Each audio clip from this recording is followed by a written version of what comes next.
Okay, so we did make a library book last week, and I thought I'm going to ask you to review it with me, just because that's how you remember.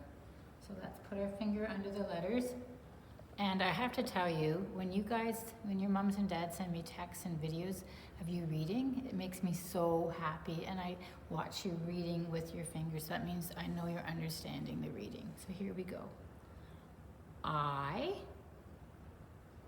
am a worker, by Mrs. Fear. When you did that, I bet you had discussions at home with your mom and dad about what maybe you want to be when you grow up. Did you talk about that? Do you remember I said I wanted to be a teacher? Let's read it together. I am a, do you know what this is? Builder. So this is a little bit tricky, this part. So U is silent, builder. You know the So let's read the next page. I know you can read it with me, so I hope you get out your book afterwards and do some reading. I am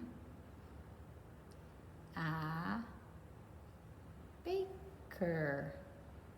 So this doesn't say "a" in this word, does it? It says "a." Baker.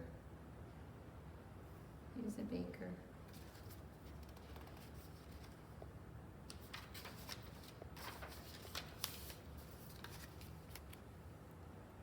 I am a doctor. That kind of makes sense, that word. She's being a doctor with a little girl.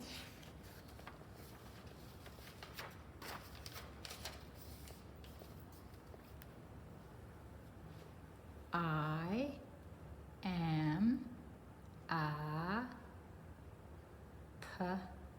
this is a tricky word, police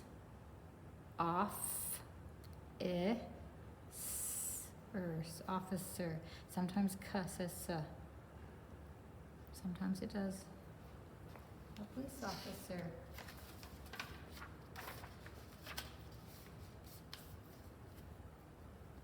I am a, now we can sound this one out.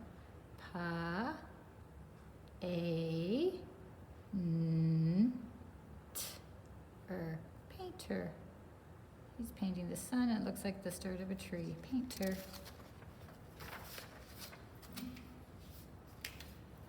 This is my favorite one. I am a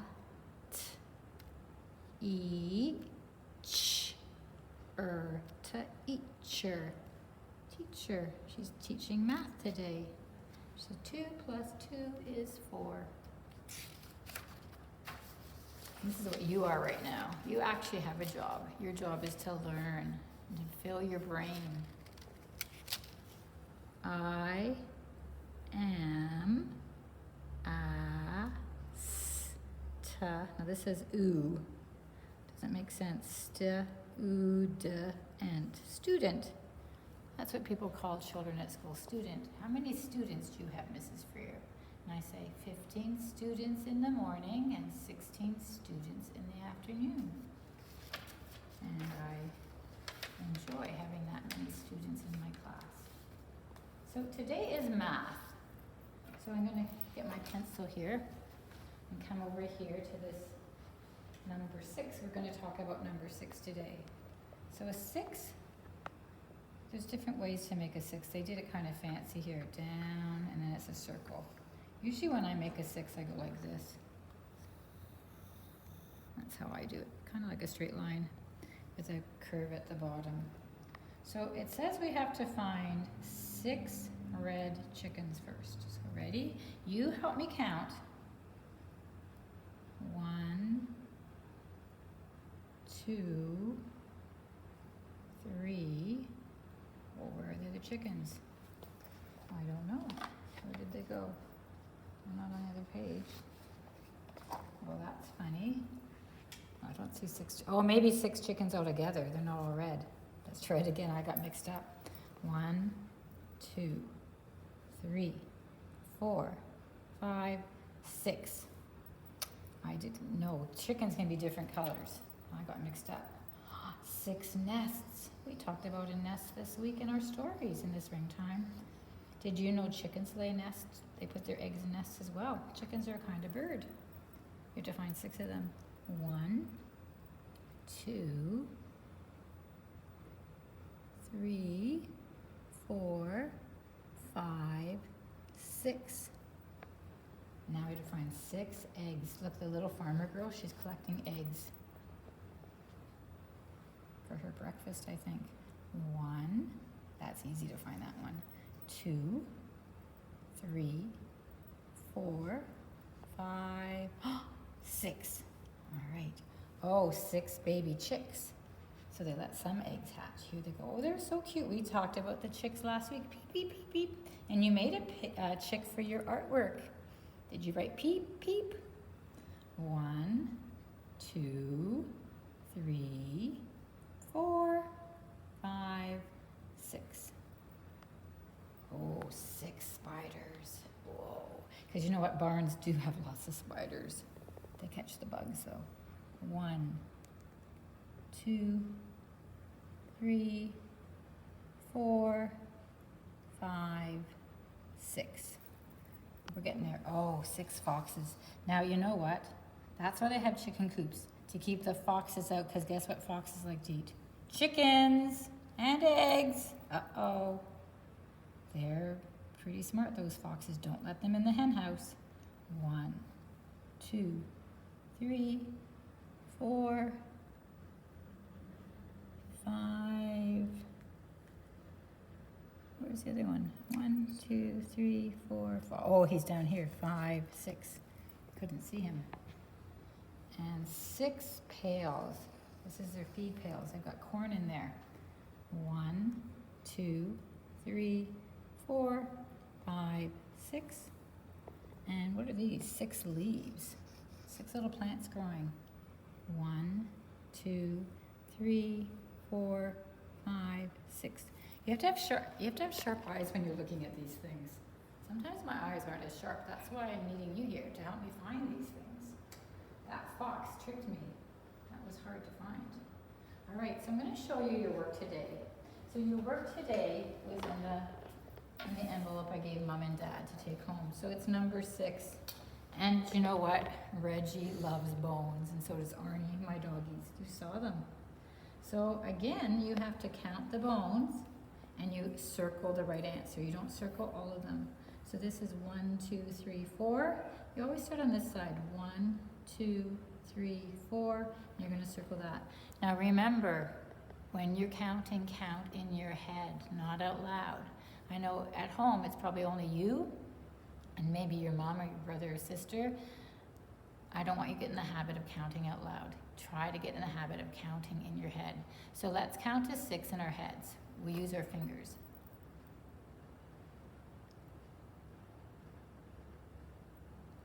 Good. Now count the other hand with your fingers.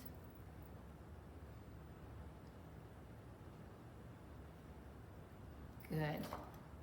Now, what else could you count that's 6? Just count 6 of anything in your head.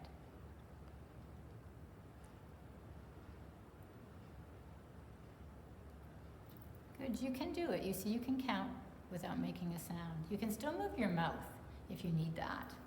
I sometimes need that to count in my head. All right, so you have to circle the right answer of bones.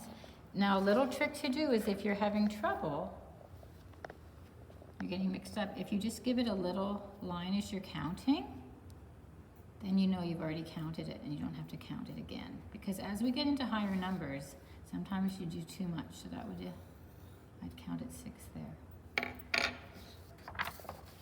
Ones like this are easy. You don't need to give this a mark. It only has 1. That's so easy. Again, the next page, you're going to get your pencil, and you always start at the top to make a number. Numbers are tall. Down and around.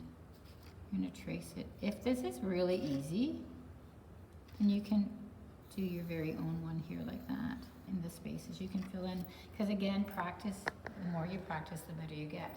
And what shapes are these? They're balls, they're different kinds of balls. I see a basketball and I see lots of beach balls. So you just have to count and you have to put the answer here on this line. So I'm gonna do the first one. So I always start at the top. Sometimes I get mixed up too when I'm doing it upside down. Round. There, number 3. I almost did it backwards. Okay, now the next page, in this big rectangle, it says, Santa, I know you could read this, draw 6 balls. So we just counted balls. So balls are just circles, but take your time, don't rush. Try to make a really nice circle. Draw 6 balls. You could color them in with Twistables when you're done if you want. And on these balls, it says only color the balls that say number 6. So don't get tricked. You have to use your eyes and see which one says 6. Mums and dads, when they're done their work, you can give them a check, just so that they get used to checks. If they do too many, then you have to give an X. If they do a wrong one, you have to give an X. But if they just do right, you can check, check, check. So 6 always comes in between 5 and 7. That's the row it is. It's 5, 6, 7. So they forgot to put 6. So you have to draw number 6 in here. So again, down and around. 6. And then the last sheet, you have to cut out the 6 frogs. So get your scissors. You know how to use your scissors and your glue, and you're going to put them on the log. 6 green and speckled frogs sat on a speckled log, eating some most delicious flies. Yum, yum. So guess what it says here? Draw 6 flies for the frogs to eat. So flies are a little bit tricky. So I asked Mr. Freer, because he's a better artist than I am, could you help me draw flies? So he drew these flies. So he said, first have the children draw a circle or an oval, like that. And he said, their wings are see-through, so you can kind of put their wings attached to their body like this. And then you're going to give them a little head, and they have huge eyes. So there's your fly. How many flies do you have to draw? 6. So do your best job drawing a fly. Should I show you one more time how to do it? So an oval, and a wing, and a wing, and a head, and eyes, great big eyes, bug eyes. And that's your work. So when you're done your work, you're going to continue with your art, with your spring book. So let's go over and have a look at your spring book. So you'll probably want to pause it now, but I'm going to just keep going. You want to pause it and do your work, and then when you're done your work, come and join me for art time. You can turn it back on. So today, we're going to finish up our last spring blossom book. Remember, spring blossom book. And if you can keep the book, it's so nice. Mommy and Daddy could staple it together. So don't forget to make a cover page for yourself. All right. So can you help me sing it? Because if we have a Zoom tea party for Mother's Day, I hope we're back to school, but I don't know. People need to stay home a lot more so we can get back to regular life again, I think. I have a little pussy, her coat is silver gray. She lives in the meadow, not so far away.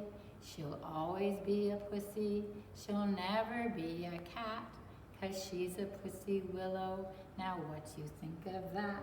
Meow, meow, meow, meow, meow, scat, cat.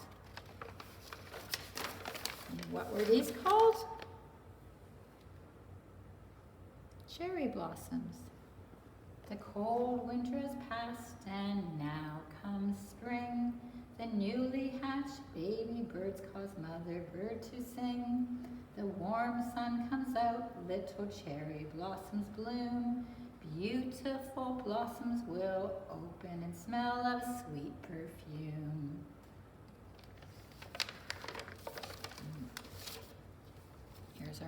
popcorn tree. Do you remember what the popcorn tree was called? An apricot tree. Oh, I looked out the window and what did I see? Popcorn popping on the apricot tree. Spring had brought me such a nice surprise. Popcorn popping right before my eyes. I can take an armful and make a treat. A popcorn ball that would smell so sweet. It wasn't really so, but it seemed to be. Popcorn popping in the apricot tree. Hey, do you think that was an April Fool's, kind of? Maybe. Now, the last page is a poem, so I don't have a tune to it.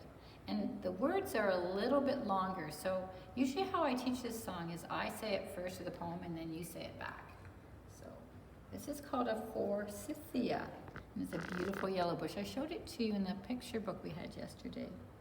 One morning, they unexpectedly burst into bloom and sprouted gold. April used her magic touch and turned a gray day into a surprise celebration for spring. It's true because the forsythia are one of the first things to bloom in the spring, and they're bright yellow and you go, whoa, where did they come from? So I'm going to say it and then you say it back. One morning, they unexpectedly burst into bloom, and sprouted gold, April used her magic touch. Now you say it. April used her magic touch and turned a gray day into a surprise celebration for spring. Into a surprise celebration for spring. Okay, let's say it all together again one more time. One morning, they unexpectedly burst into bloom and sprouted gold. April used her magic touch and turned a gray day into a surprise celebration for spring. So their bush is just covered in yellow like this. So guess what we're going to do today? I got some twigs, some real twigs. I got them from my garden. See, here's some twigs. I'm sure you can find some twigs with your mom and dad. Now, I'm going to glue the twigs down. So I need lots of glue. Stick it on. One.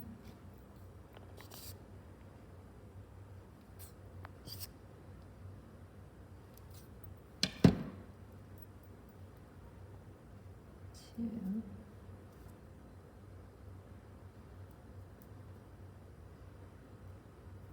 And three. So there's my twigs. I'm going to read my story, and then we'll come back and finish up our forsythia bush. What color do you think we're going to make our forsythia bush?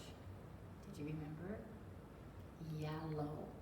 And I want you to use your sharp eyes when you're outside walking and look for those forsythia bushes. You'll be surprised. They're all over the place. Okay. I'm a quiet listener. Read me a book. Hands are in your lap at Mrs. Freer, you will look. So this book is called Springtime. It's almost like a little comic book. There's the umbrellas, the raincoats. Oh, there's that wheelbarrow with some children. They must be gardening. The first day of spring is usually March 20th, it says. And the children are saying, I'm tired of playing indoors. As spring arrives, there's more daylight. And slowly days will grow warmer too. But early spring can be cold. We know that.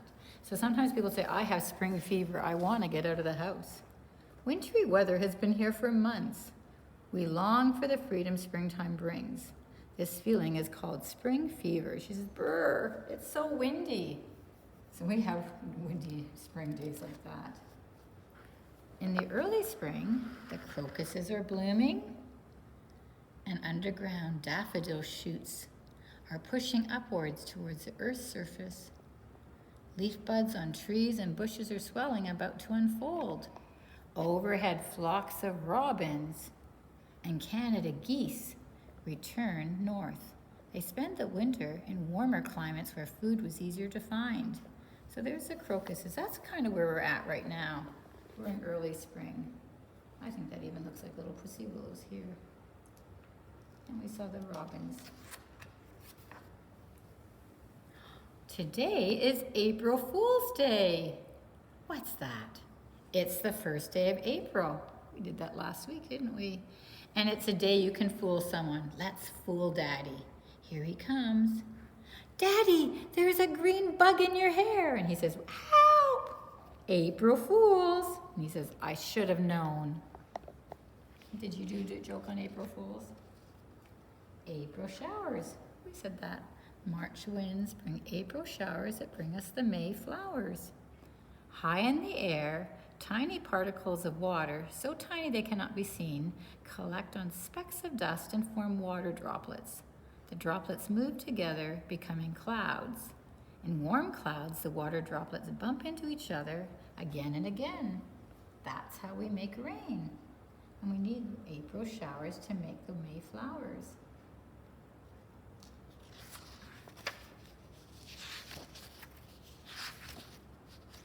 That is my story for today.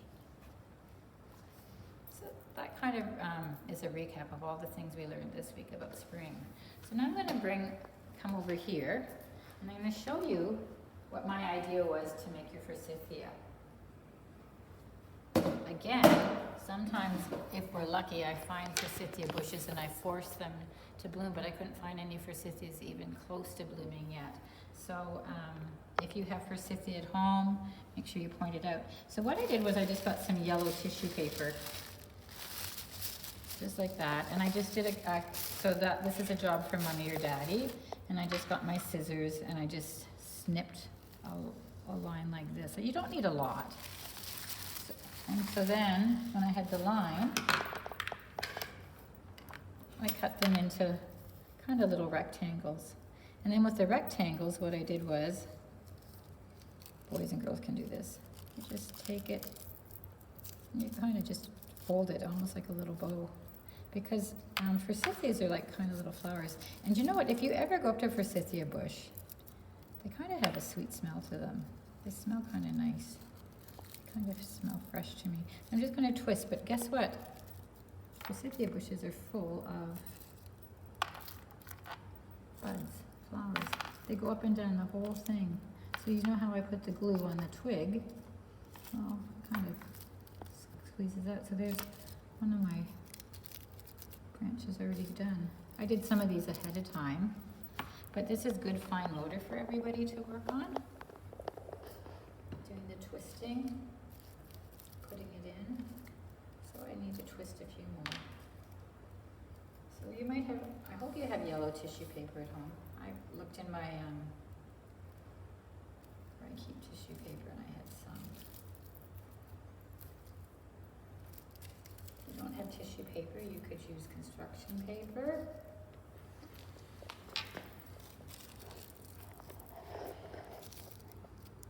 Oops. Oops. This is going to take a while to dry because of the twig. The twig has to lay flat, so you can't put this into your book probably until tomorrow. It's going to take a while to dry. I like folding the paper though. If your fine motor isn't so good, if that's hard for you to do, you can always even just crunch some of them into little balls like that. See? It still looks nice even if it's a little ball. Do you remember the name of this? Forsythia. Can you say that? Forsythia. I'm going to turn you into nature lovers. Mrs. Freer is a nature lover. I like noticing the changes, and I like springtime and gardening. Put some more in. Forsythia. You know, sometimes at school where you're in a hurry because you want to go play and you don't want to finish up your artwork. But I think at home, you're having lots of play, so it's nice to spend some time doing this, and it helps your Fingers stay strong.